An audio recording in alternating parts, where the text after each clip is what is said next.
Hello everyone, it's the start of a new streaming week. Exciting games continuing. Today we've got a bunch of game news to talk about, but at the same time, sadly, today we do have to say goodbye to one of the greatest pop culture icons of all time, Akira Toriyama. And so, we will talk about his legacy and his impact on the world, and particularly myself when I was growing up. All this and more on today's episode of the Level 1 Podcast.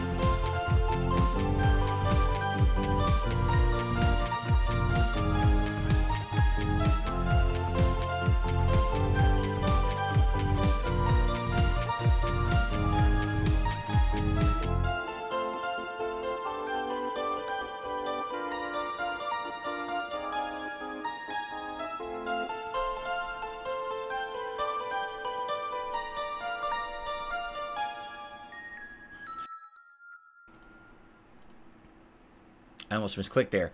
Good morning, everyone, and welcome to the Level 1 Podcast. Today is Friday, the 8th of March, 2024. Of course, I'm DSP, and I welcome you here to the show live. If you're here watching on demand as well, welcome, welcome. Time for the start of a brand new streaming week, correct? And lots of stuff going on this week. Officially this week, we begin with the full-time alternation between either Final Fantasy VII Rebirth or Baldur's Gate 3 on the day streams. While on the night streams, we're going to fully alternate between Tekken 8 and Like a Dragon Infinite Wealth. Of course, we have a React Day in the middle, and so all that fun stuff continues until new releases start hitting next week. There actually is a new multiplayer game that I'm very interested in. And so obviously I'm excited to continue on in everything that we're doing. Right now, with Final Fantasy VII Rebirth, the game is outstanding. In my opinion, first of all, I'm only, 14 hours in? And I think the game is, way better than Final Fantasy VII Remake was. Just to be honest, with the open worlds and the optional content and the way that they designed it and laid it out, man, do I feel like they just hit it on every single level for what you would want in a game like this, more so than Remake, where you were more confined and linear in Midgar. Now, being able to do all this fun open world stuff is just stellar. It's exactly what you would want from a modern remake of a classic RPG. Graphics are great. Combat is actually getting better the further in we get. I'm hard-pressed to find some complaints, besides the fact that sometimes it's a little clunky in the combat to do something quickly. You know, if you're in your flow of doing combos and switching between characters and using your abilities, sometimes, oh man, I need to heal. I gotta go through 3 menus to get to the spells and select the correct spell and do all that, and it's it is a little weird because it's technically action combat, but there's also turn-based elements in it with the menu system. But outside of that little nitpick, no exaggeration, I definitely feel like Final Fantasy VII Rebirth is probably the first major game as a Game of the Year contender for this year. Now, we're very early into the year. It's only early March, and not a ton of ginormous games have come out yet. But we'll see by the end of the year who can compete with this one. This is the one to beat, for sure.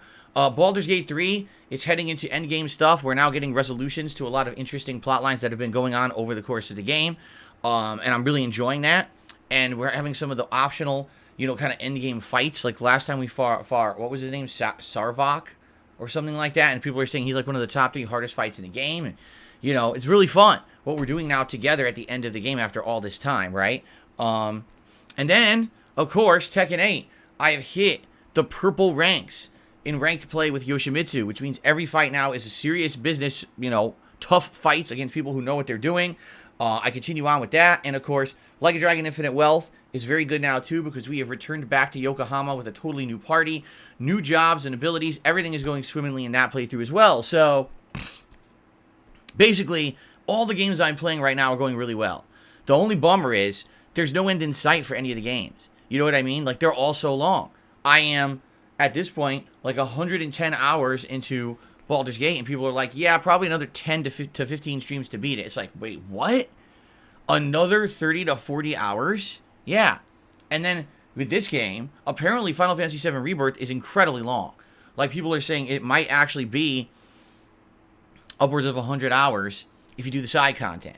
Yeah, I know. It's like, wait, what? Another 100-hour game?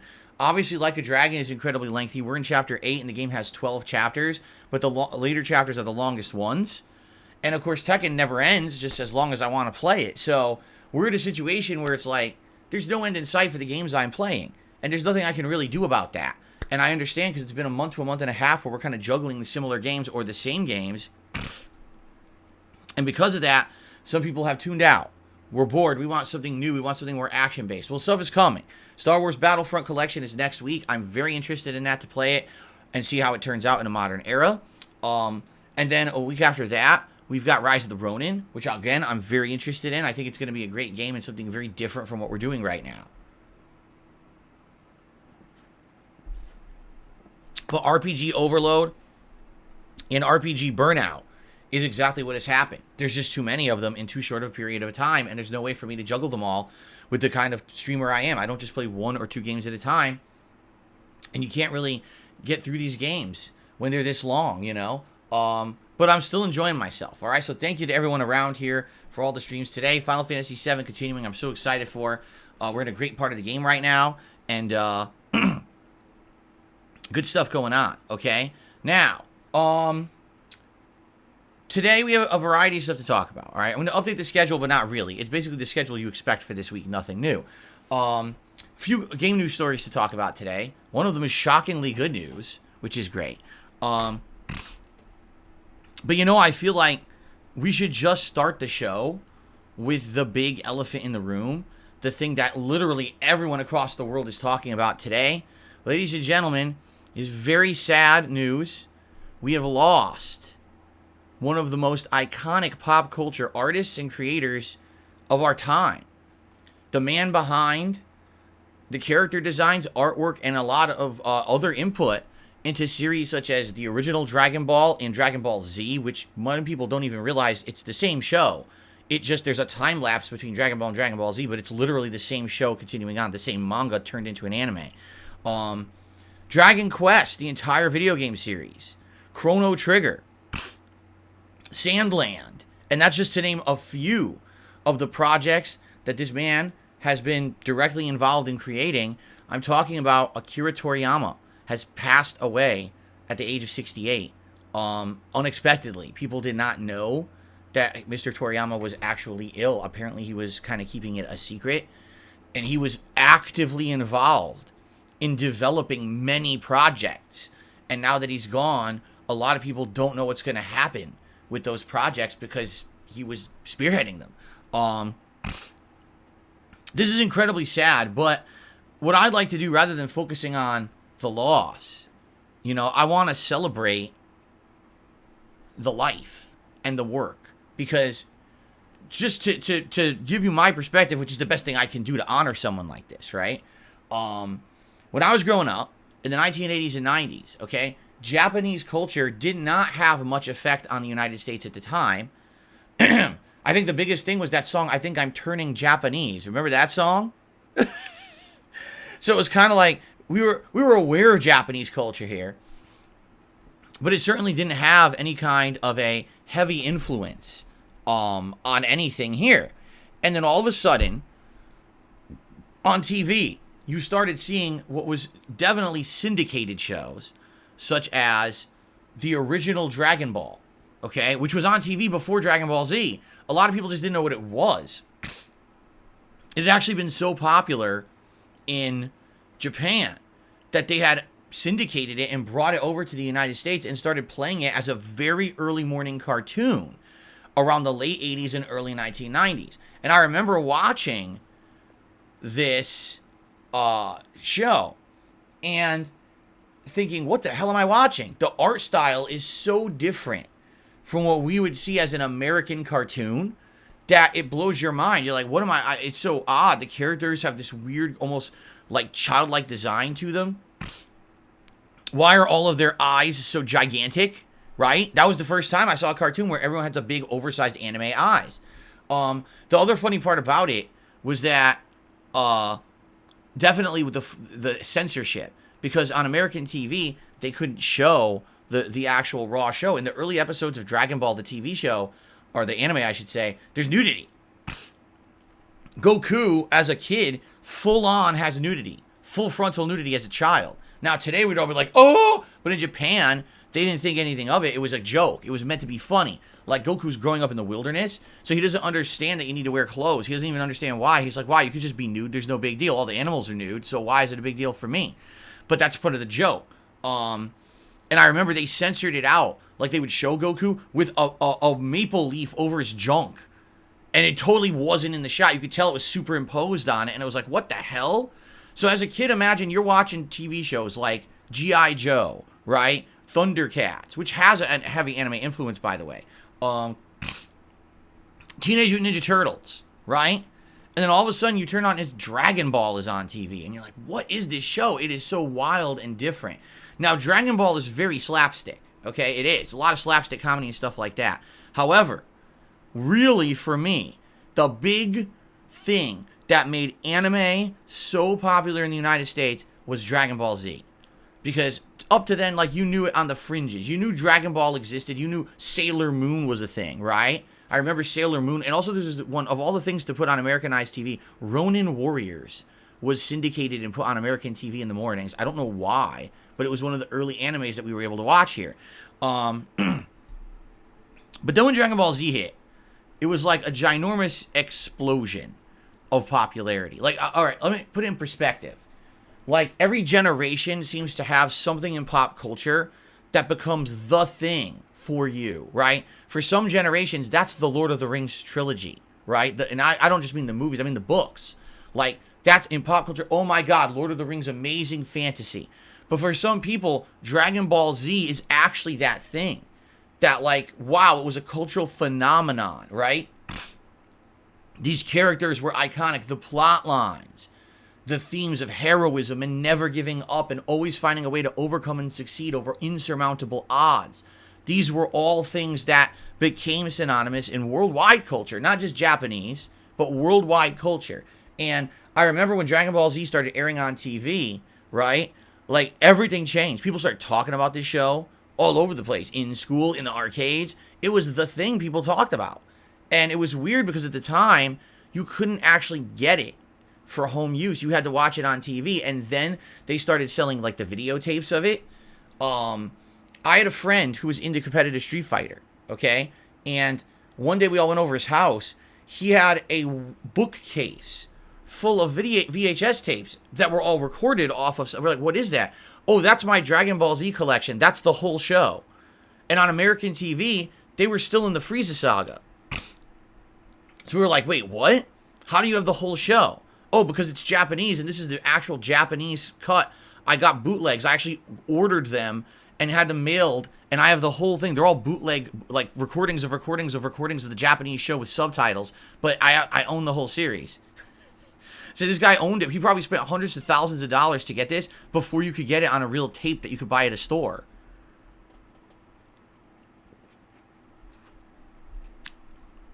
But it's just absolutely wild, the popularity that Dragon Ball Z had.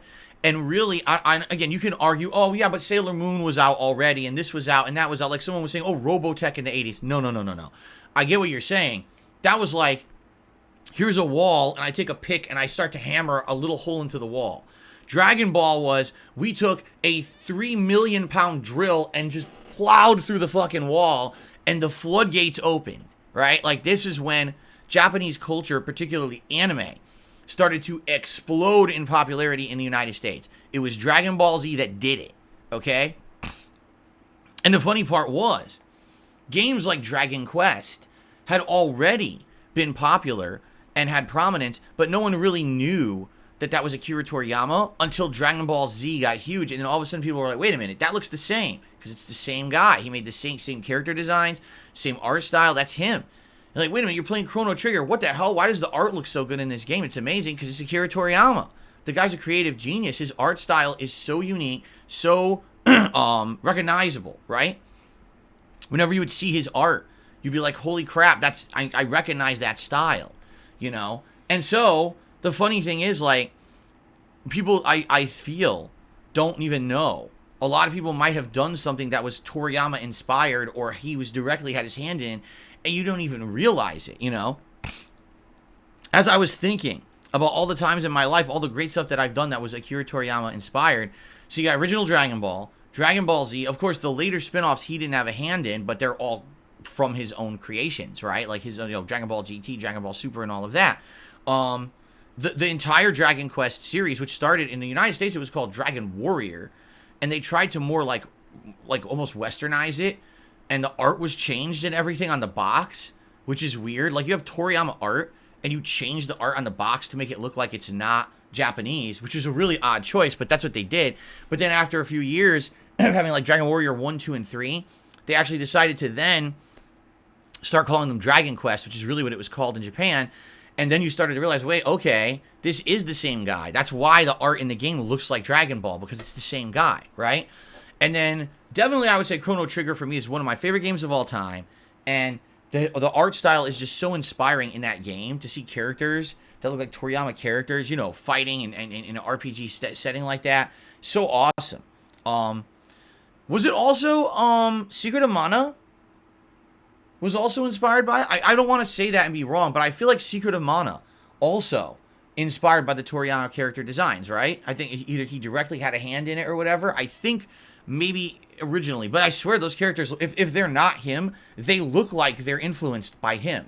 You know what I'm saying? It's that unique Square Enix design. But then even years later, you know, after that, he did other mangas. Like, there's a game coming out this year called Sandland. And you're like, what is Sandland? That's a Akira Toriyama manga. You may not realize it, and then you see the promo for Sandland, you're like, why does it look like Dragon Ball? Why does it look like Dragon Quest? Because it's him. It's his work. You just don't remember it. You know, you're like, what is that?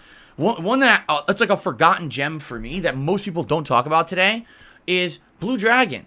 Anyone remember that game? That was a game during the time of Mistwalker Studios, where Toriyama, Nobuo Uematsu, and other former like Square Enix Final Fantasy game devs teamed up to make a few games, and Blue Dragon was one of them, and everything in that game is Toriyama inspired. Every character is drawn by him and created by him, all of it. And it's great. I love that game. Like, I played it when it was new. Then I played it years later as a YouTuber. It was in my early days of direct capture, I believe, like 2014, 2015 I played it. So, you know, that's an amazing game. I would love to go back and play it again someday, because it's such a great game. Great music, too. Great, unique soundtrack there.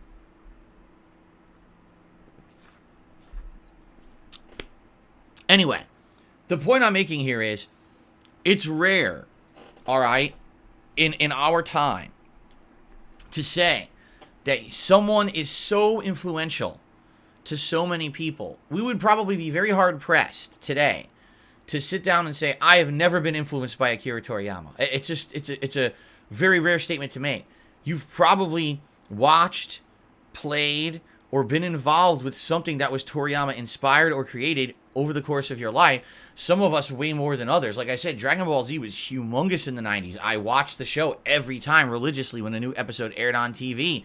I was totally into the lore of it, and my friends were so into it. And over the years, I've played so many video games that were Toriyama inspired as well as a YouTuber, right? And it's amazing the reach he had and how many people's lives he touched just with his creativity and his talent, right? Another thing, let's be honest, the fact that the guy's not problematic, right? It's not like, oh, it's one of those guys where you love his work but everyone hates him personally. No, the guy was well loved. He was actively involved in so many different projects because he's such an awesome creative mind. And someone like that, that's someone who's not replaceable. You know what I mean? Like, no one's going to step in and be like, I'm Toriyama. No, he is one of a kind. And it's amazing what he's done. And his legacy will live on. Sad that we lost him. But at the same time, man, the awesome influence he's had on humanity, right, as a whole, the creative wonder, the sense of adventure in everything that he ever created is incredibly unique. And, you know, for me, growing up, seeing his influence around him, for me, he was the reason why Japanese culture and anime crossed over to the West in the way that it did. If it wasn't for Toriyama, you never would have seen anime explode in popularity and have this kind of culture crossover like we've had in the last 20 to 30 years. It was kind of there before, but it was the Dragon Ball stuff that, boom, broke the walls down, right? So to Mr. Toriyama, thank you for everything. Rest in peace. and your legacy will live on. There you go. That's the best I can do, anyway. So, all right. Pretty sad, but it is what it is. Now, there's this other game, Sandland, coming out this year, and I think a lot of people kind of had their eyes on it, but we're like, nah, I don't know if I'm interested or not. You know, a lot of people, Sandland isn't like the most popular manga that Toriyama's done, but now that he's passed away, how much do you want to bet? People are going to be all over that game now and be like, oh, wow, basically like the final Toriyama game to be made because now he's gone. But at the same time, guess what? It's an RPG. Oh, no. Another RPG? It's like, oh, come on, man. Like, really? Because when would I like to play it? Yes. But another, right now, I have to cut back on the RPGs. I have way too many going on. I need to finish up the ones that I'm playing before I move on to more. You know what I'm saying? So, just things are getting rough around here with the RPGs. Really. Anyway. All right. So, let's move on. Let's briefly talk about my schedule. We have some game news to cover today. Some interesting, positive game news that I think you're going to like. And then we can see where the show takes us, okay? Schedule-wise, well, what's going on today? We got Final Fantasy VII Rebirth continuing. And we've got Tekken 8, late night, Friday night fights. Now we're firmly into the purple ranks with Yoshimitsu. And I'm very excited to take on the purple ranks. The matches are going to be way harder. They are. They're going to be way tougher. And it's going to be good, though. I'm going to get better at the game, and I'm having fun with it, and I'm looking forward to this tonight. I hope you'll join me, 6:45 p.m. Pacific time. Saturday, more Baldur's Gate 3, paired with more Like a Dragon Infinite Wealth. Sunday, big news, everyone. Daylight saving time begins in the United States this Sunday, March 10th? Yes. So on Sunday the 10th, my streams start an hour earlier. I'm going to say that again. Ladies and gentlemen, on Sunday, March 10th, all of my streams will start 1 hour earlier. Hold on a second. Ladies and gentlemen, on Sunday, March 10th, all of my streams will begin 1 hour earlier. That means the podcast, that means the DSP React show, that means the Retro React on DSP Throwback. Everything starts 1 hour earlier. You might say, Phil, why are you being so adamant about telling us about this? Because every single time daylight savings time happens, everyone's late or early. Like, everyone doesn't understand and they show up at the wrong time. It never fails, okay? So, please be aware. I don't want you guys missing out on the podcast. I don't want you missing out on the React show, DSP versus the Internet, on DSP React. And I don't want you missing out on Retro React of Heavy Rain continuing on DSP Throwback. All of it will be an hour earlier. So, my time, it'll be, the stream turning on at 10:45 a.m. Pacific Daylight Time, which is technically 1 hour earlier than when the stream turned on this morning. I really hate this, but I'm not going to rant about it again because people are tired of hearing me rant about daylight saving time.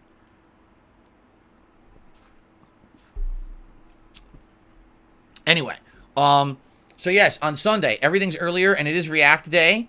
So it will be the podcast here on DSP Gaming, the React show on DSP React, and then the Retro React of Heavy Rain on the Throwback channel.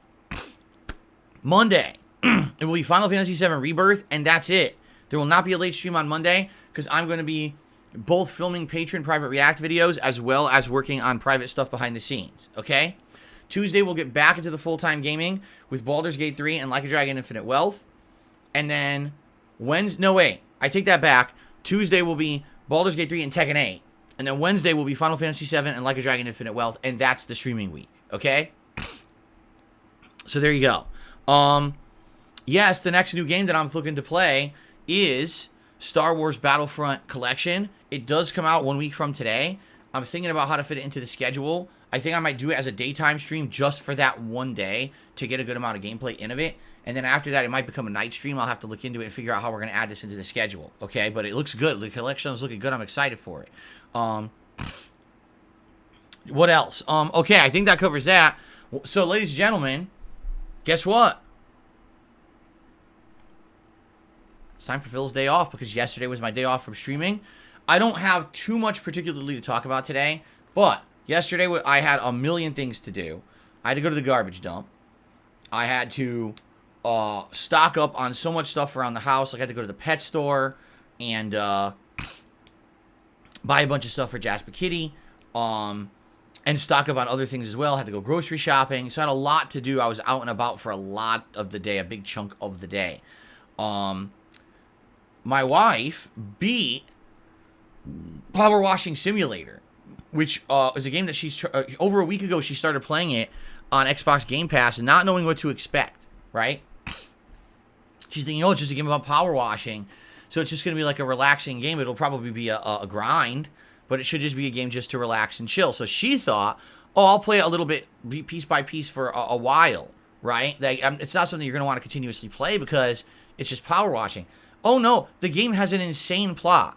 This game, Power Washing Simulator, just so you know, for anyone who has never played this game, has a plot about missing cats, a mayor who seems to be making really bad choices and all the people in his town hate him, okay? A volcano that seems like it's going to erupt and kill the people in the town next to it, okay? Mysterious happenings with things seemingly magic, okay? I mean, I can keep going on. I don't want to spoil the entire story of the game, but literally, like, you start just washing arbitrary things in the game. But as you're doing it, there's all these plot lines popping up in messages you get. And you're like, what? And then as you start washing stuff, you find, like, little Easter eggs and hidden secrets that reference this plot going on. So you could very much just ignore the plot. You could. You could just say, okay, all you do is power wash stuff. It's true. But if you pay attention to the plot, it's a whole other... It's got fantasy, sci-fi, like thriller aspects to it. It's weird that that's where they went with that game. So she was hooked. She was riveted. And so she's been playing it for like a week and a half, and then she beat it last night. Well, I say during the day when I was actually out doing my errands. And when I came home, she's like raving about how good it was. You know, telling me all about the end of the game and basically saying, you know, if anyone is interested in a game that is relaxing, but at the same time has an amazing plot that keeps you hooked. Because the thing is, as you're power washing, you want to keep playing. Even though it's a grind, you just want to keep going because you want to see what's the next wild part of this plot. What could possibly happen next? And then something crazy happens. You're like, what? Who would have thought that would have been in there, right? So anyway, yeah, pretty interesting. And give it a look. And by the way, it has all these different expansions. Now, those you have to pay for. The base game is on Game Pass right now, but you have to pay for all the... They have expansions for Warhammer 40K, Final Fantasy VII, Back to the Future, SpongeBob SquarePants, yes. All these things from pop culture. You can actually buy DLC expansions and do those as well. So, pretty funny and pretty fun. I recommend it. Having watched her play it, I recommend it, but just understand the gameplay is literally just power washing stuff. So it is grindy and can get boring and repetitive, but there's actually a really cool reason to keep going, okay? Cool. So anyway, after that, she's like, well, she needs something else to hold her over, because the next game she's interested in is Dragon's Dogma 2, and so she downloaded Forza Horizon 5 off of Game Pass and started playing it, and I watched her play it for a few hours. And she doesn't play driving games. She doesn't race at all. And she likes it, but there's definitely some things about it that I agree with her that aren't that fun for a newcomer. For example, you start the game with these amazing events, like you're chasing a plane and get to the festival, right? You go to an area where there's a rainstorm and you find a bunch of hidden temples and you learn all this cool stuff about Mexican like history and lore. She's like, I love those missions. And then it'll be like, okay, so now you've done those missions, you unlocked a bunch of ridiculous grind. You know, hit a speed trap at a certain speed, do a stunt jump, do a street race. And it's all grindy stuff that doesn't really have meaning, but you have to do it to unlock the next leg of the story. For someone like her, she's a casualized player. She's not interested in car culture. She just wants a nice, fast car, and she wants to drive around enjoying the scenery, and she wants to do some fun missions. She doesn't want to do the grind. And that's how they designed the game, is that there's this grind in between that's just not very fun, and I have to agree with her there, that if you're just into stuff that's kind of interesting to a newcomer to cars or whatever, the last thing you want to do is spend an hour, 2 hours between the fun missions grinding. So she likes the game, but there's definitely some things that are annoying her. So anyway, that's what she's playing now. I don't know how much she's going to play it. Like, I was there when she played it, so when there was something tough that she got stuck on, like, she would try something 2-3 times and couldn't do it. I say, here, let me try, and then I would do it, and then it lets her pass, and she goes on to the next thing. That didn't happen a lot. I think it happened maybe twice. We actually ended with her first barn find, where she found the barn, and she got the car inside, and it ended up being, like, this incredibly crappy Ford Focus that now is going to get restored. She's like, man, we drove all around looking for it, and that's what we're going to get, some shitty Ford Focus. I was like, that's the thing with barn finds. Like, you never know what you're going to get with those cars.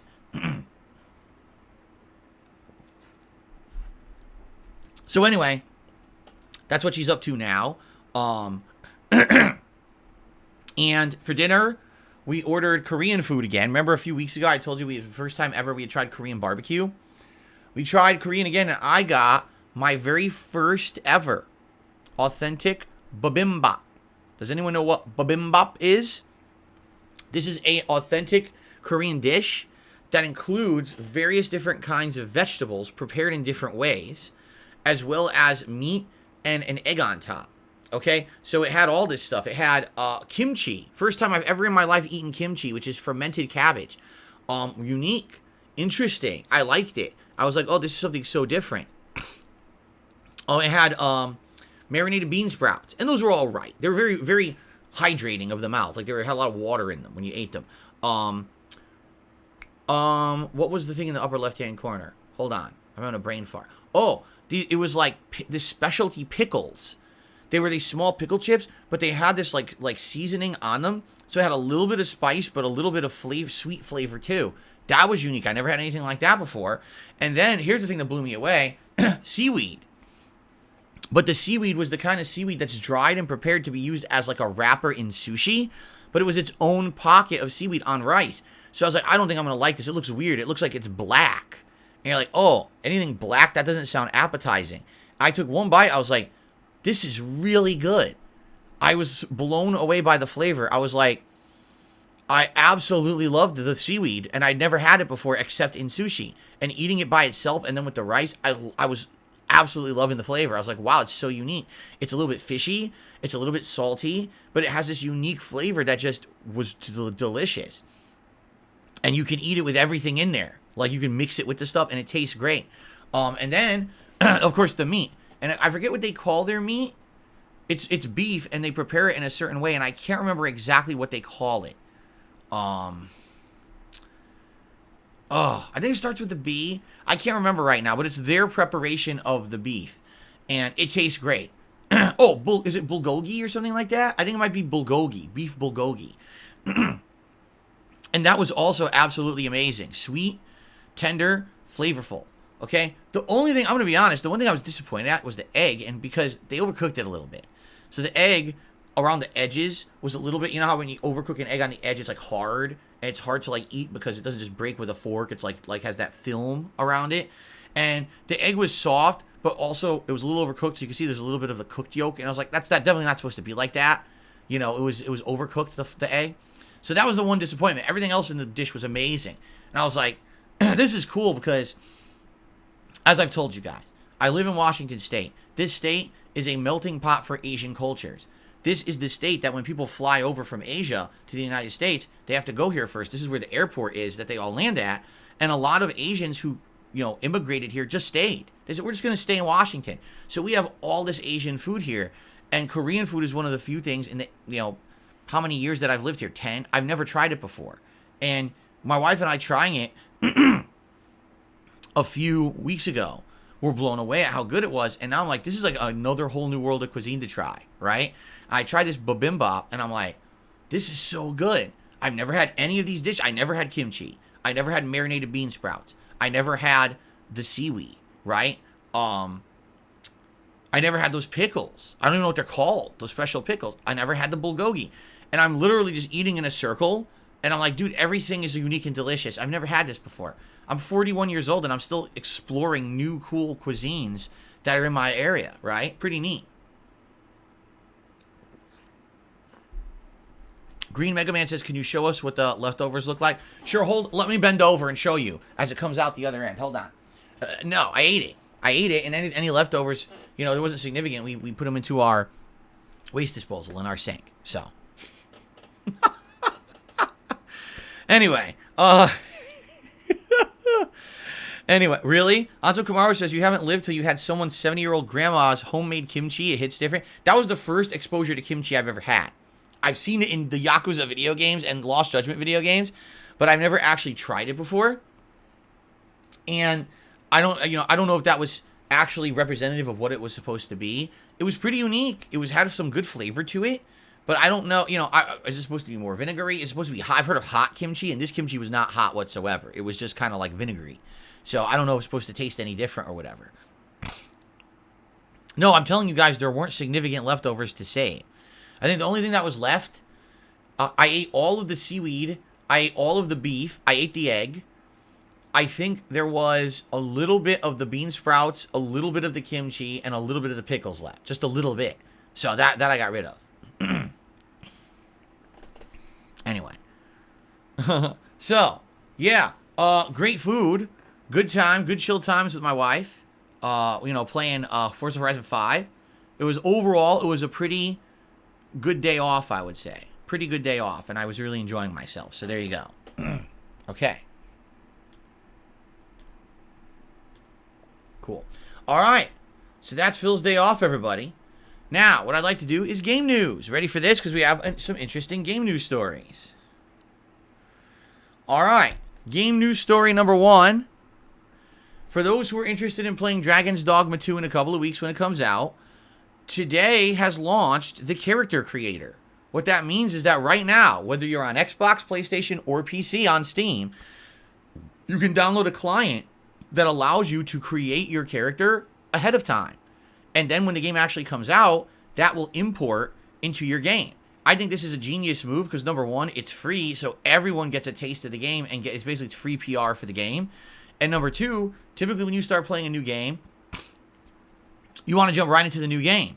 You don't want to spend an hour creating your character, yet everyone has to, right? Every time you play a new RPG, undoubtedly we all end up sitting there creating our characters for a while when it starts. Well, in this case, you could bypass that. You could do it now and then have it just import. So check it out. I mean, this is a really cool tactic by Capcom. I think they know what they're doing with this one. This is a very smart move. Speaking of Capcom, there's huge positive news in regards to Capcom. I don't know if you guys have heard it. Capcom is doing so well right now with their series of Street Fighter, Resident Evil, Monster Hunter, among others. Dragon's Dogma 2 is about to launch. So they're doing so well. While everyone else in the industry, Activision, Xbox, Sony, and more, while they're all cutting jobs, listen to this. Capcom has announced. Oh, I forgot to put DSPN. All right, thank you guys. I forgot to put DSPN. Sorry about that. Capcom has announced they are raising salaries of their employees by more than 25%. What? They're giving everyone a giant raise who works for the company. In addition to that, existing employees will also receive a one-time specialty thank you payment from the company. What? Wait a minute. I thought things were so bad for game developers right now. Oh my God, every company needs to cut jobs, right? Well, isn't that kind of weird that Capcom doesn't have to do that, but Capcom is doing the opposite and rewarding its employees? It's almost like it's all bullshit. It's almost like those companies that are cutting jobs are doing it because the people who run the companies are greedy scumbags who don't care about their employees. It's almost like someone who runs a company who has morals and a conscience actually can reward its employees and the company won't go out of business because that's the reality of the situation. Oops. It's almost like you would want to work for a good company like Capcom because they appreciate what you do, they cherish you as a human being and an employee, and they want to retain you, so they're going to pay you more to keep you on so you can continue to be successful. They don't see you as a number on a spreadsheet or a cog in the machine. They don't see you as disposable. They want you to be part of their family. The problem is Capcom is rare. Capcom is the rarity, the diamond in the rough. Sadly, most of these other companies don't care because they're all about profits and money going to the people in charge and the shareholders. Well, in Capcom, they want to make everyone at the company have a good life. Do you see the difference? And I know that I rant about this a lot on this show. I know this, right? I hate corporate America particularly because that's the company I know the most about. But it's not the company I know the most about. That's the country I know the most about. Excuse me.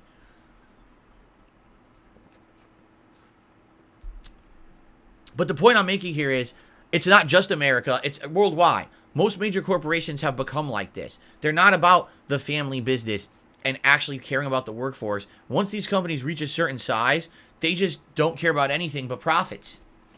It's incredibly disgusting, honestly, for someone with morals like me to look at them and be like, man, I can't imagine treating people like dog shit, you know, just because I can, because it makes me richer. You know what I mean? But then again, you take a look at YouTube.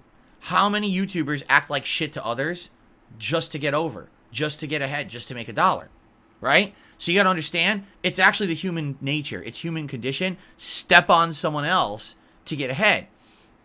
That's just what these corporations are doing. It's exactly in tune with how humans act when they put in positions of power and profitability. Instead of caring and doing the right thing morally and taking care of others, and it's a group mentality of we all succeed together, it's I succeed and all of you under me get crushed under my fucking heels and I don't give two shits about you because you're peons, right? And that's basically corporations right now, in a lot of situations. It's sad. Because if, again, the narrative being spun by Xbox, by Sony, by Activision, by who was the other company recently? Was it EA? It was either EA or Ubisoft or one of the two who also did the giant layoffs, right? I can't even remember because it's everyone at once, so I've actually lost track of who it is, right? But if the narrative is, oh, this is necessary to do these restructures and to lose these employees because, you know, the industry is down, then how do you expect to explain how Capcom is giving everyone a raise and a pay bonus at the same time? It doesn't make sense. It's two facts don't line up, right? So there you go. And here's the thing. When Capcom makes this their philosophy, okay? If they make this their philosophy, people are going to want to work for Capcom. Capcom's going to do better because the better talent is going to go to Capcom, right? You don't just get people desperate for jobs. You get people who want to work for you, who are the best because they're going to be treated the best. So their strategy works. Positive reinforcement, positive rewarding works better than negative reinforcement and punishment. But these companies are so greedy, they don't understand that. So what's going to happen is you're going to have a company like EA, who literally is a cutthroat company, people who are busting their balls, overworked, making shitty-ass fucking games that won't sell and won't make the company money, and then they just lay the employees off. Versus Capcom, you're going to have employees who are happy, who are getting paid a ton, who are putting out quality products, are allowed to make the products they want that are quality, and then they're rewarded for it at the end of the day, so more of the talent pool gravitates towards that company. Do you see? How these idiots in charge of these companies don't understand this, I have no fucking clue. Because it's just common sense, but that's the problem. People are dumb as fuck in 2024, especially people in places of power like this. They all think they know better because they were raised rich. They have the silver spoon in their fucking mouth. They probably went to Ivy League schools and top universities around the world, and they've only been surrounded by wealth and opulence their whole goddamn life. So then when they get into a position of power, they think their shit doesn't stink and everything they do is right, and they don't listen to anyone. They don't look at the industry. They won't look at Capcom and say, oh, that's the way to do it. We also want to do it that way. Instead, they'll be like, oh, what are they doing over there? They're making us look bad, right? That's how they are. It's just sad that that's what the situation we're in. You have creative people who want to make amazing artistic experiences, and the people in charge of these game companies tell them, no, make a crappy paint by numbers live service game with tons of microtransactions, right? Games as a service forever. That's what we need to make money. And then they pump out a piece of dog shit that no one wants. And then, oh, well, you see, our game didn't do well, so now we have to lay off employees. That's your fault. Management of these companies, you're the ones at fault, not the people making the games. You're the morons telling them what to do, and it's all the wrong decisions. Right? Take a look at Capcom. Everything they've been doing is correct. They completely redirected their ship. When Street Fighter V was panned critically, right? They righted their ship and then made Street Fighter 6 exactly what everyone wanted in every possible fucking way, right? Everything people asked for, you were just given. We're just going to give you everything because we want to make people happy. Resident Evil, with Resident Evil 5 and 6, was going in the wrong direction. Immediately, Capcom tapped the brakes. We got to have a better strategy than this. Things are fucking up. They turned Resident Evil back on its head. They redesigned the series to be survival horror again, which is what people wanted, but with modern graphics and a modern twist, and now the Resident Evil games are some of the best selling in the industry. Correct? And then, on top of that, they remake their classics into modern masterpieces. So, you're winning on both ends. You're making great new games people want, and you're remastering classics that people love, and those games are great. Monster Hunter, wow, what a success story. A game that on paper, you'd be thinking, why would this be so popular? But then you play it, and you realize it's an amazing cooperative experience. Team up with your friends, take down giant monsters. Just extrapolate on this formula more and more with what people want. When you give people what they want, you will be successful. Why so many game companies don't understand this in the modern day, I just don't get it. Instead of what your management wants to make the bottom line dollar, make what the fucking consumer wants, and you will be profitable, and you won't have to worry about laying your employees off to make your numbers this quarter, right? Anyway, pretty awesome story. Good for Capcom. You want to know why I'm so happy about this? In the 1990s, Capcom could do no wrong. They had Street Fighter, they had Mega Man, they had Resident Evil, and they were at their height of popularity. But what ended up happening was in the 2000s and 2010s, they floundered.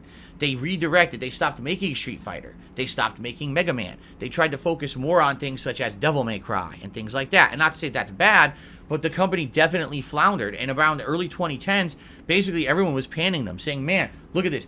Street Fighter Cross Tekken, what a joke, what a horrible game. Street Fighter 5, what a joke. Resident Evil 5 and 6 went in the wrong direction, not what we wanted. Terrible games, right? So, for a while, it was like, God, how the mighty have fallen. It was really sad that we were in a situation where it looked like Capcom had lost most of its prominence and wasn't going to be as popular as it once was.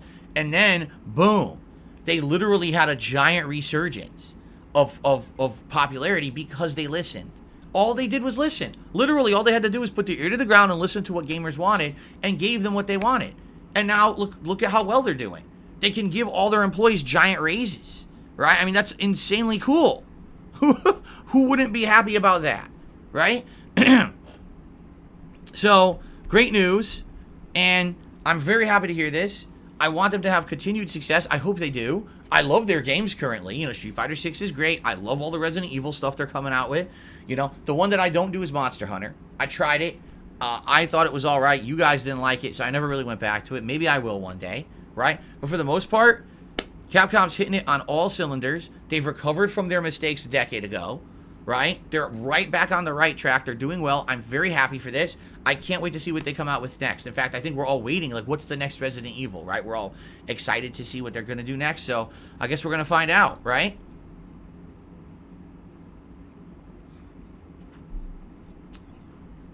Okay. Oh, that's a whole other animal. Karaya says, if Capcom really cared about this, they give us a new MVC.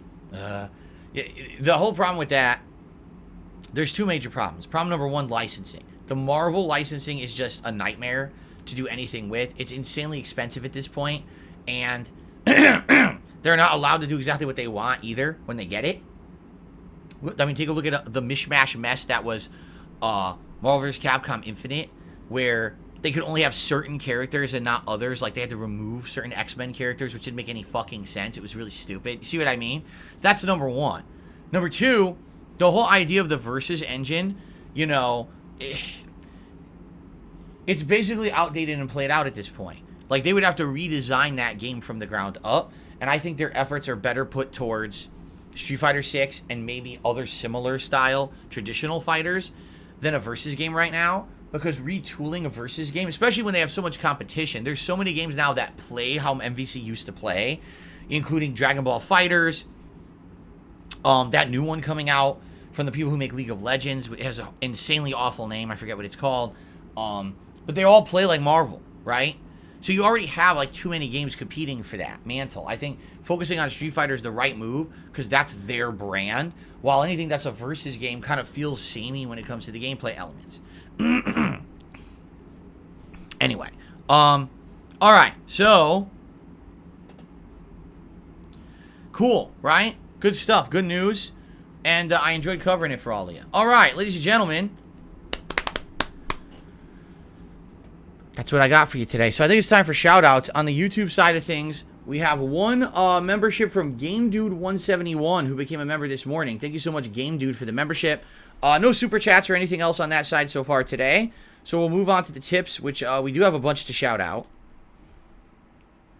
Let's get to those right now. We start off with an overnight tip. I received, I don't know if there's a name attached to this one. There is, The Big Dog. Ladies and gentlemen, I received overnight a $50.01 tip. And I will count that for today's stream because, as I said, if you contribute overnight, I want to have that count for like a current stream. It worked, but my page froze up. That's weird. Can I refresh? The animation worked, but my page froze up. All right, I guess maybe unfroze now. Okay, so the big dog.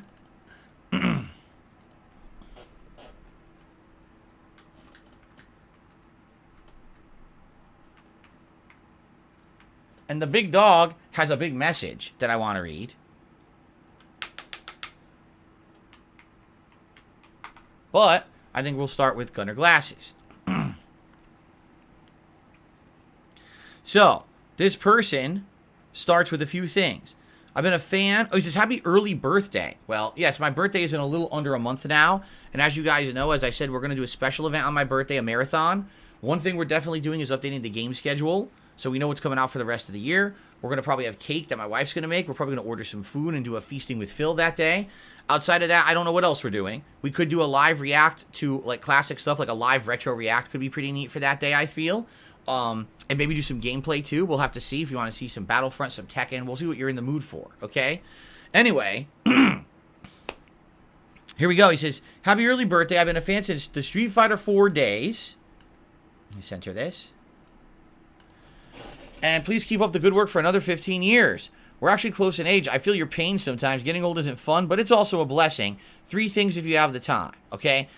Number 1, I had your Super Bowl stream on. Those pizza bombs looked awesome. Do your wife and you have a recipe you're willing to share? She found it online. Like, literally, it's a recipe she just looked up online. I don't know if it was called pizza balls or pizza bombs. I think I called them pizza bombs, but I think they were called pizza balls online. Literally, all it is, you get biscuit dough. You know how you can get the rolls of biscuit dough that you bake in the oven? And in the biscuit dough, you put a chunk of mozzarella cheese, some of the turkey pepperonis, and then I think what you do is you form it and you paint it with butter, and you put seasoning on top, like Italian seasoning. So we had like a mix of oregano and other things you put on top, and then that's it. You bake it in the oven, and then you just dip it in marinara sauce, and it's like a little bite of pizza in your hand, okay? Okay, number 2, the second thing he's bringing up, it's drama, detractor drama, and here's the deal. I don't bring up detractor drama on my streams. I don't even give it the time of day. There's absolutely no point in it. Here's what I'm going to say, because basically what he's saying is he's annoyed by this detractor drama and he wishes that I could address it and end it. It's this simple. None of it matters. All you have to know is the stuff that they say about me, if you take it, it's all out of context of anything that I say or do on the internet. Regardless of what they say, even if it's true or not what they're saying about me, okay? No matter what it is, it doesn't matter. If you're just here on my stream and you enjoy the stream with me, right? We're having a good podcast today. Some good conversation. I'm giving you some news. We're having a good back and forth with the chat. Everything's good, right? So who cares about detractor drama, right?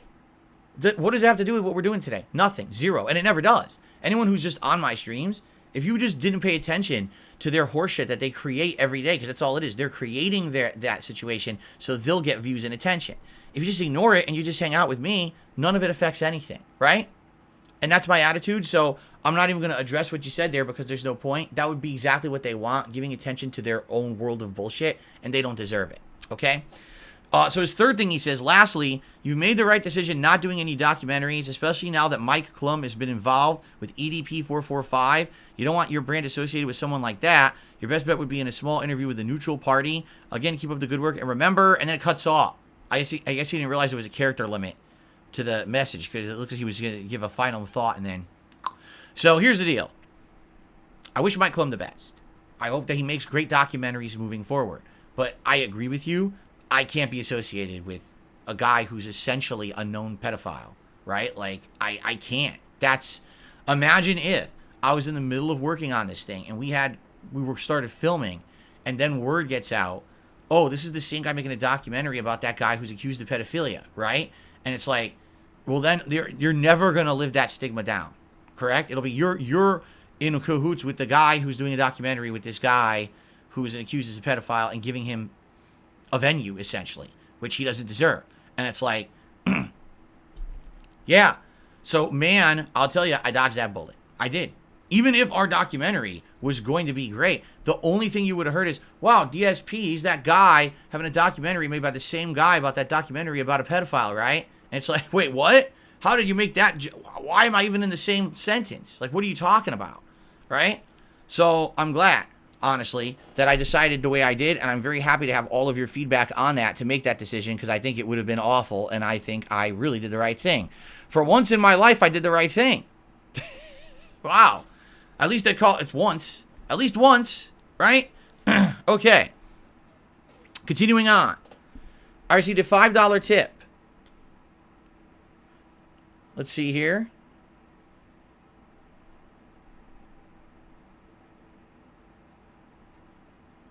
Oh, really? I didn't even know this. Okay, listen to this. James tipped me $5. Hold on. Shit. Hold on. I didn't even know this. So James just tipped me $5, and he says, I'm a few days late on this, but I'm following up on the conversation about Rooster Teeth shutting down a few days ago. I enjoyed hearing about your perspective on the company's history from your limited knowledge of it and their role in internet content creation. And you mentioned that it may be fun to do a long-form react to a documentary about Rooster Teeth's origins and learn more about them if it was well made. I agree. I did research. I found a 2-hour documentary by June the King. I literally did not know June the King had done a documentary on Rooster Teeth. So I figured it would be high quality. I gave it a watch. As a Rooster Teeth fan, I could say it's very comprehensive. It hits most of the major notes of importance from 21 years in a very entertaining and fast-paced way, and I think your community would love seeing something like that after a long break from long-form reacts. Could be some nice variety amidst all the RPGs right now, especially when it's topical and relevant. All right, well, it's something to think about. I mean, right now, I'm going to be honest, no, I can't do it right now. Right now, I have to keep going with what we're doing in these games. But maybe when we got a break, you know what I mean, a break in the action, then I could take a day away to do something like that. That I did not know that June had done one on Rooster Teeth. You know, I had taken a break from basically doing any kind of React stuff for almost a year now, so I wasn't following any of that stuff.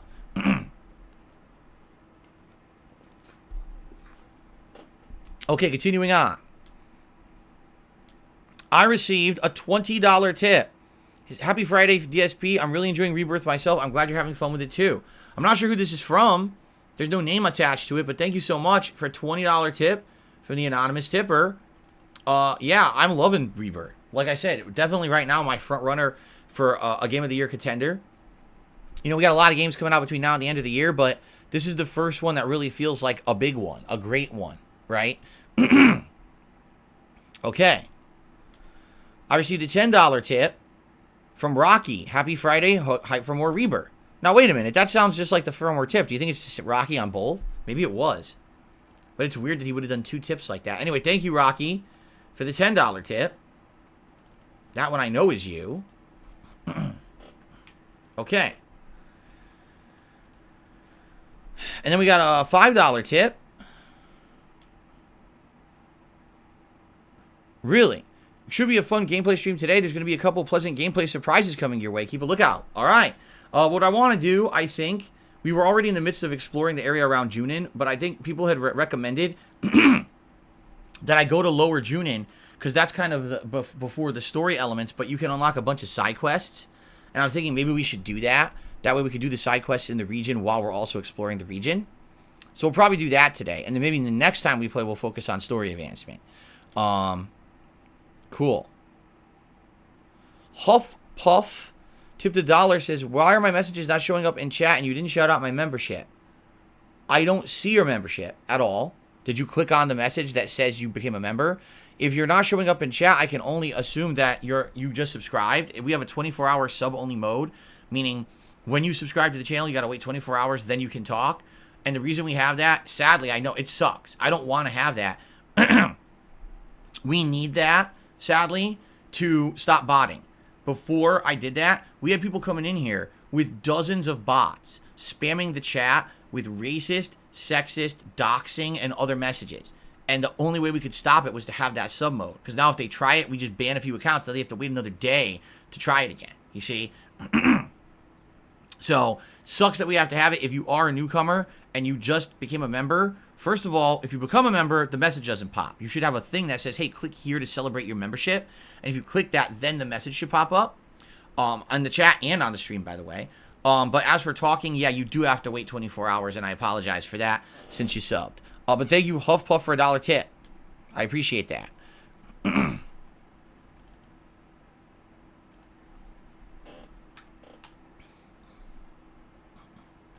Okay. She's another $1 tip. From the big dog. He says, I didn't know there was a character limit. The part that cut off, I wanted to say, remember the 80-20 rule of business. 80% of unhappy customers complain, but only 20% of happy customers leave a good review. Consider me part of the 20%. Stay blessed. Ignore your haters. You do have good fans out here. Thank you. You know what? That's really, really important. That is true. Out of all the people who like something, almost none of them will ever speak up. It's very true. You'll always see the negative rating. You'll never see the positive, right? The truth is, despite the fact that there's so many people out there who are negative about me, I would not be here today, successful, keeping on, if it weren't for people who liked me and supported me and enjoyed the content, right? It's just that a lot of them is a silent group who just don't want to be wrapped up in the negativity, so they silently watch and enjoy, and every once in a while support, and that's why I'm still here. So thank you so much, Big Dog. I really appreciate that. Okay.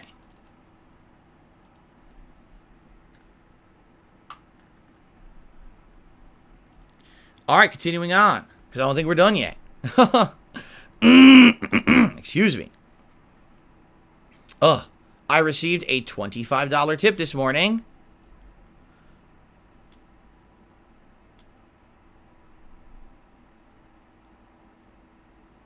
All right.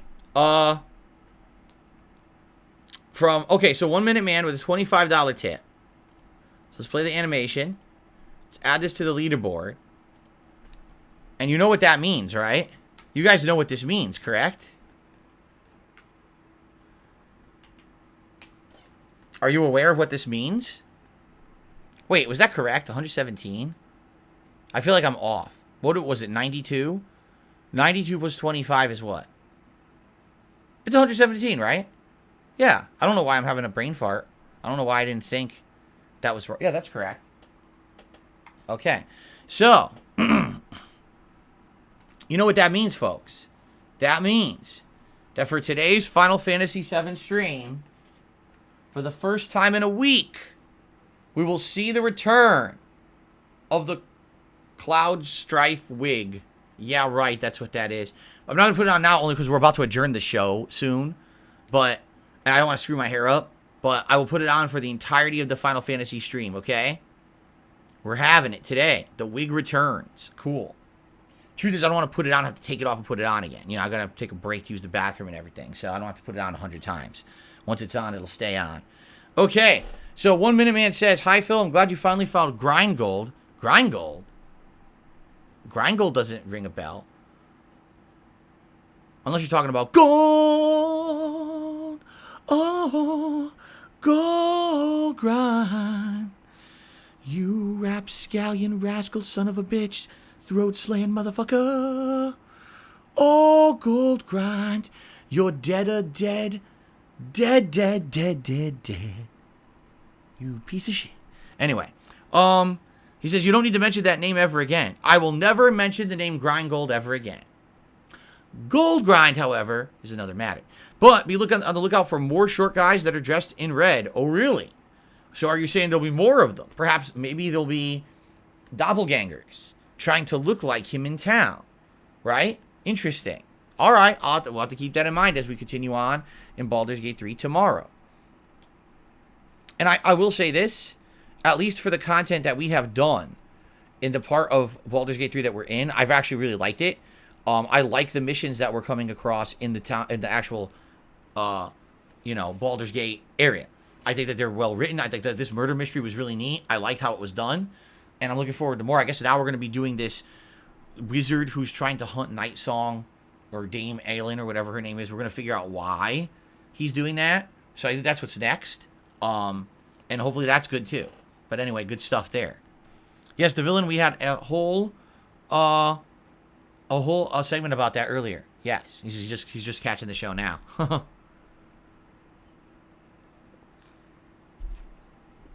Okay. Okay, hold on. Before we get to, we have another tip, but I want to do YouTube contributions. We have No Tango Dinero, who did a super chat and says, positive vibes, guys, only please, and thanks. Positive vibes all around sound good for me. And then Darth Fig did a $5 super chat. He says, funny how I dreaded cutscenes in Final Fantasy 16. In this game, I look forward to them. Yeah, I know. No, I mean, you want a textbook case of how to do something wrong and then have to do it right. Final Fantasy 16 misstepped 5, 7, 10, 20, 30, 50, 100 times. This game, everything is done right so far. The pacing, the cutscenes, the combat, the visuals, the music. Like, I'm not bored at all. Every part of Final Fantasy 7 is entertaining right now. I'm never sitting around, man, this is boring, grinding filler content with shit. You know, I'm actually having a good time with all of it. So I'm very happy to play more of it today with all of you. Okay. And then I received a $5 tip from Gold Grind. Oh, excuse me. No, not Gold Grind. I got distracted. From a Rocky. He says, those were both me, laughing out loud. It crashed after the first tip. I didn't know if it went through. For the third time, happy Friday. Thank you, Rocky. Triple tipper today. It's a $5 tip from Rocky. Thank you so much. Triple tipper.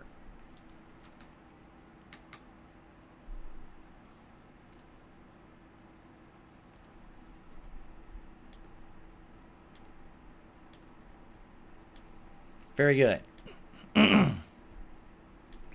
Rocky talks only in tips. I guess so. Okay.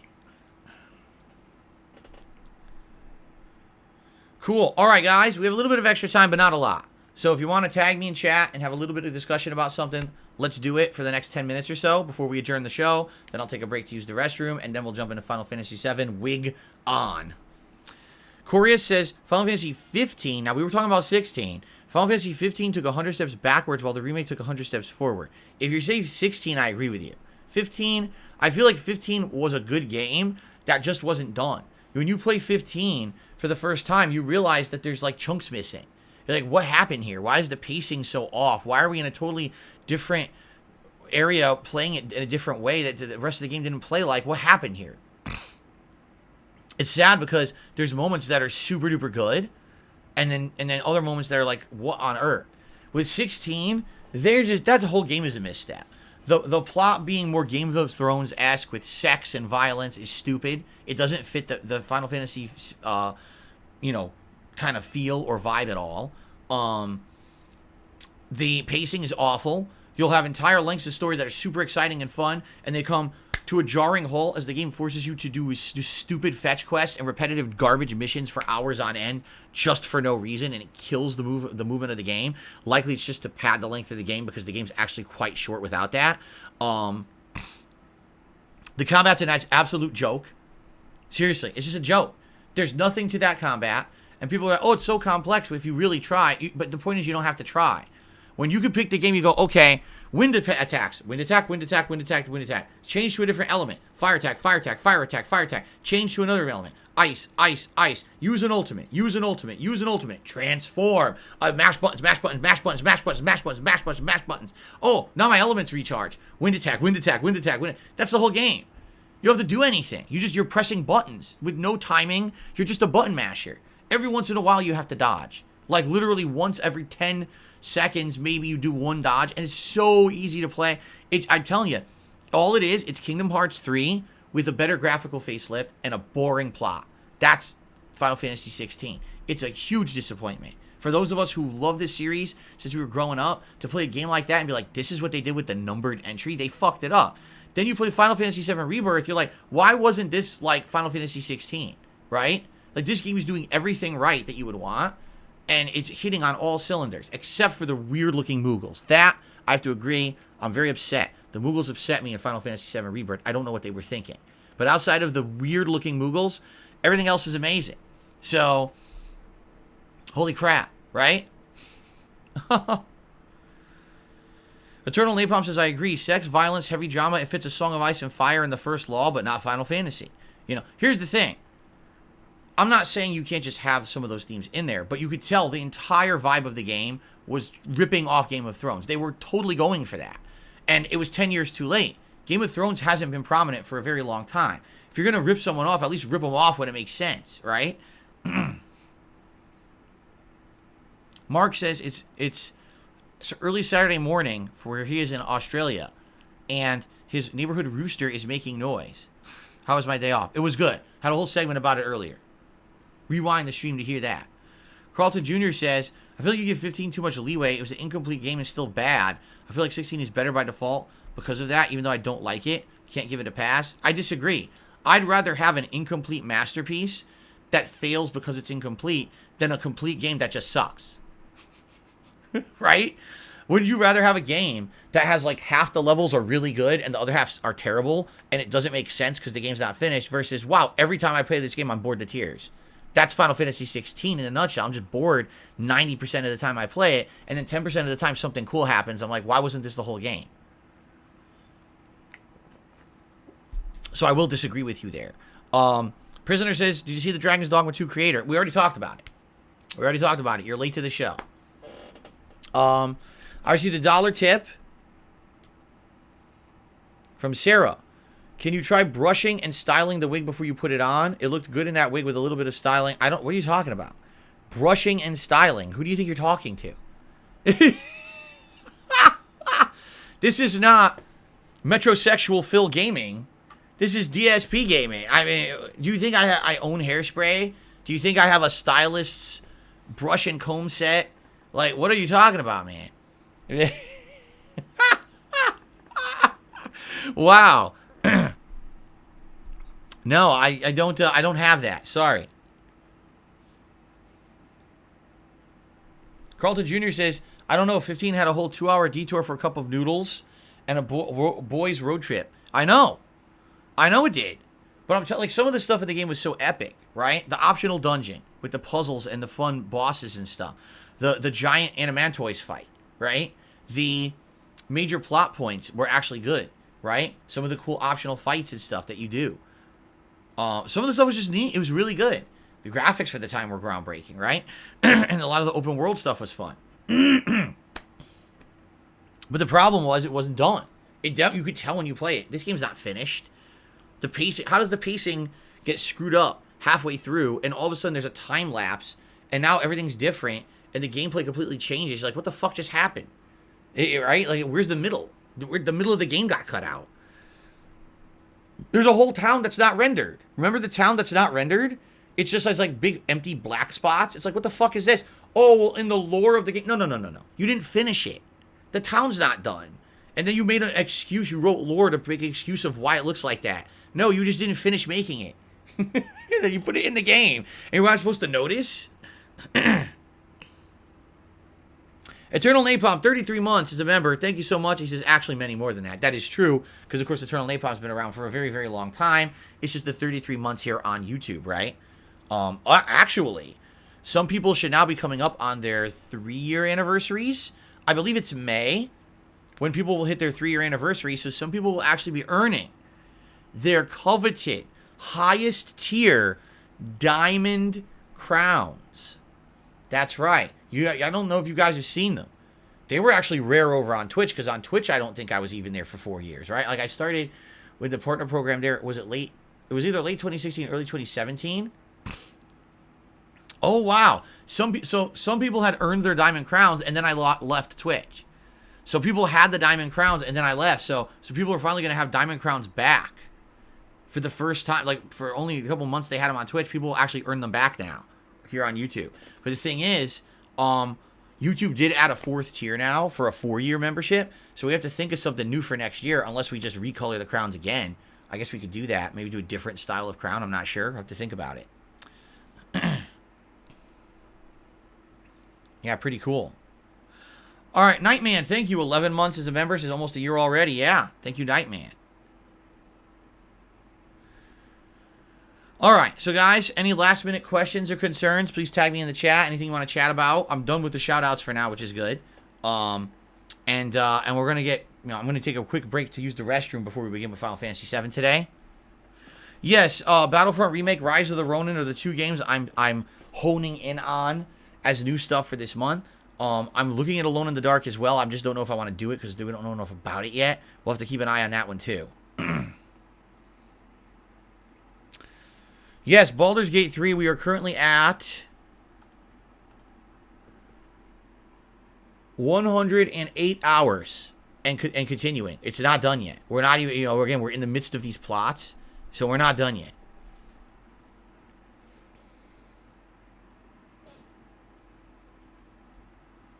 Have I ever played Stalker before? I played one of the Stalker games. Don't ask me which one because I don't know.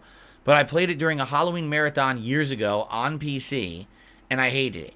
I thought that the game was boring, and the controls were incredibly clunky, and it was so hard to do anything that I just hated it. I did not enjoy the experience, and I never went back. Thoughts on Chrono Cross? I never played it. I don't have thoughts. People have told me it is a sequel to Chrono Trigger, but not really. It's not like there's characters that carry over that you play, but that the characters do have, like, plot continuations and resolutions. And people have said maybe I should play it, but I don't know. Darth Fig with a $5 super chat. Final Fantasy 16, the game where you can use a fire spell on a fire-breathing dragon and it does the same damage as you did a water spell. Also, no status ailments. Oh, the game, I'm telling you, the game is, it's like, okay. Final Fantasy 16 is what happens when you try to take something that is culturally significant and make it not culturally significant because you want it to appeal to more people. It would be like taking Lord of the Rings out of the genre that it is and trying to make it a mainstream story for people today that has no fantasy elements with an entry level of understanding, right? Like, if you just watch Lord of the Rings at first, it could be a little confusing because you don't understand the realm of fantasy. But that doesn't mean that it's bad, right? Like, Final Fantasy has tropes that are good. You've got your chocobos, your moogles, your magic or magicite or materia or whatever you want to call it. You've got your combat that has various elements, right? You got things that build up meters that you can then use, like ultimate attacks. You got things. There's so many things in Final Fantasy that are synonymous with it that you can say these are things that have become a part of pop culture. We know them as Final Fantasy. Final Fantasy 16 said, how do we just undo all of that? How do we just undo all of the things that people like and just make a new game? It will say it's Final Fantasy, right? But it won't be. It'll be everything but what you want out of Final Fantasy. But you'll just have to accept it because now we are in charge of where Final Fantasy's going, right? And it ended up sucking. Like I said, that game, if it wasn't called Final Fantasy 16, if it was called, like, Kingdom Battle, Eidolon Combat, if it had a different name, then you'd be like, oh, okay. It's pretty interesting. It's a different take on an RPG. But it's not Final Fantasy. There's nothing in that game that's Final Fantasy. They homogenized it. It's like slapping the name Final Fantasy on something just to sell it. Remember that movie, The Spirits Within, from the early 2000s? Everyone rushed to theaters to see it because it said, oh, it's Final Fantasy, The Spirits Within. And you watch it like, this is not Final Fantasy at all. Why the fuck did they call it that? And it bombed, right? So this is the problem in the modern day. You gotta be careful. What they're doing is they're using branding just to sell shit. And that's really stupid.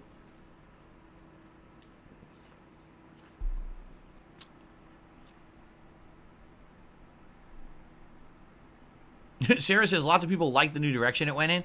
Well, then how do you explain that it didn't sell nearly as well as they wanted? How do you explain the fact that it basically got completely panned at the Game Awards and no one talks about it besides the crazy fanboys, right? There were people who were convinced Final Fantasy 16 was Game of the Year last year. Huh? What parallel dimension do you live in? You got to stop living in your bubble of I only pay attention to people who like what I like, because the game was not well received overall. Most people into Final Fantasy didn't like it. It was people who aren't hardcore Final Fantasy fans who ended up really liking it, but it has nothing to do with Final Fantasy. There's nothing wrong with liking the game. The problem is liking the game as a Final Fantasy game. That's the difference. Like the game, that's fine, but not at the expense of me losing out on a franchise I've been a lifelong fan on because you changed it to be something different that it's not, right? Final Fantasy VII Rebirth is exactly where this franchise needs to go, and I hope they learn from how good this game is doing and make more games like this in the Final Fantasy universe. Not, oh, Final Fantasy 17 is a fucking play school Final Fantasy, which is exactly what 16 is. It's like, button masher.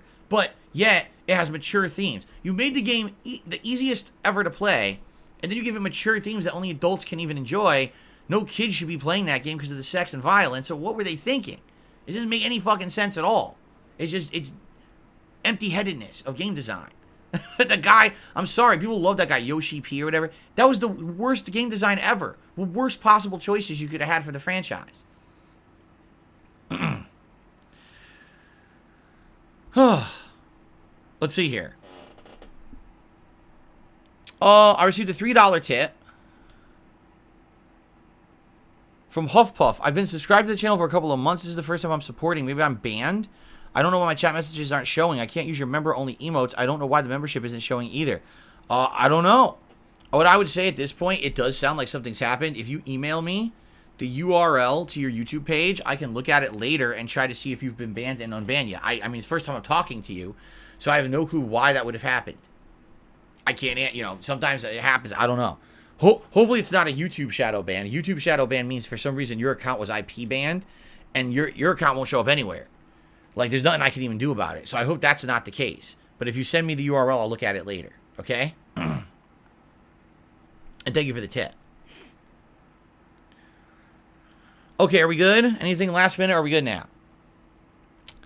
We've covered a lot. We had a lot to talk. Every time I come back from break, we have a long podcast, right?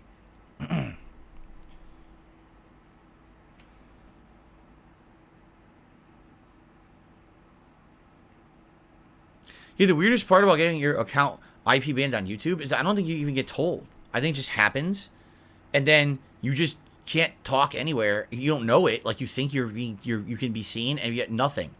You can't talk. You can't do nothing. And then you like Kirk. Like, someone brought up Kirk. He's like, that's what happened to his account. He tried to get unbanned. I was like, he's not even banned. He just doesn't show up anywhere. He's just completely gone. Shadow realmed. Okay, I think it's time to end the show. All right. Great stuff, guys. Great conversation.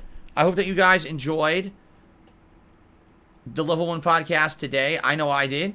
I thank you all for being a great audience. Thank you, obviously, for your support already. We're just starting with insane amounts of support this week. And great stuff. Thank you all. Let's adjourn and get ready for Final Fantasy VII. Tomorrow, hopefully I have updates on this game. And, of course, hopefully I do well tonight in Tekken. I'm excited to see how I do in the purple ranks. Hope you'll join me for that. See you tomorrow for another great show.